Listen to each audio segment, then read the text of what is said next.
هزن حکومت سوریه به پیشگیری آسمانی فروکین روسی پیشوچون زیادتر لباشور گندوار ادلب دکن و جهن استراتیجی نزیکی باجر خان شیخون کنترل دکن. تلویزیون فرمی یا حکومت سوریه راگهاند هزن لشکری حول ددن ریان سرکین خان شیخون بدز بخن جبری هیرش داویه بو کنترل کرنا ناوندا باجری. پیشوچون هزن حکومت سوریه لبروکین شری لگندوار لطامنا و هبیت یا باکور روش هلات و باکور روش آوا لگند سکی کرن گوپرانیا باجر خان شیخون هاتیه دور پیچ کرن. اف باجر جزو دایه بوی آرمانجا حکومت سوریه اول سال 2017 چک کیمیاوی بکار ایناد و امریکا برسه به 59 موشکان دجی بنگه شعیراتی لشکر سوریه دا. پیودار وزارت بروانی امریکا جارکادی هوشداری لسر بکار اینانا چک کیمیاوی دجی سیویلان دا و داخواست جرجما سوریه و آلیگراوی روسیه کر وگرنه و بوره کپتنا آگر بسته لعدلبه.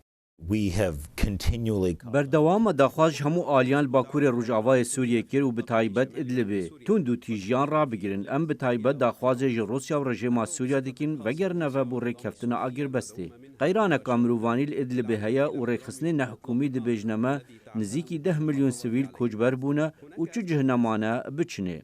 وزیر دروی روسیا هوشداری ده هر آلیه که هزن روسی لعدلبه بکتا آرمانج. سرگئی لاوروف گوت روسیا و بتوندی برسوا هیرشه که جعالی چکدارین اسلامی و بدد.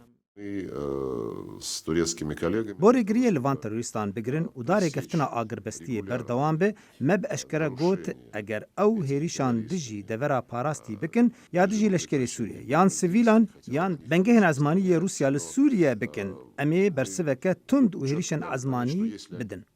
هزن روسیا لچندین دورین ادلبه هاتین بجه کرن بو چوافدیریا آگربسته لگور کفتنا روسیا ترکیه. داخویانیا لاوروف پشتی روژه که آرمانج کرنا بنگه که نزیک خالکا چوافدیریا لشکر ترکیه هات.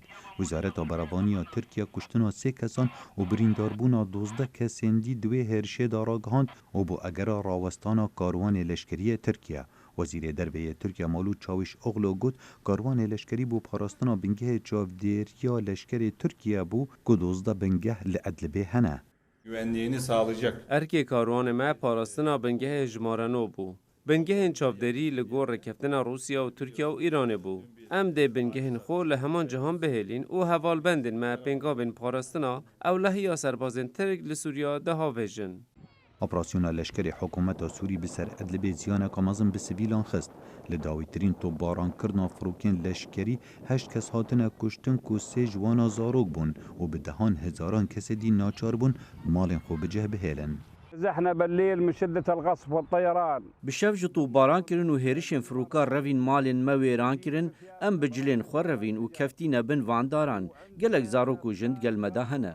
روشا ادلبه پر آلوزویه بویا بشکج اجندین خوجهی و هرمی و نفنتوی کو پاشا روژاوی وکو پرسا سوریا برونی خویا ناکد. خالد فتاح دنگ امریکا.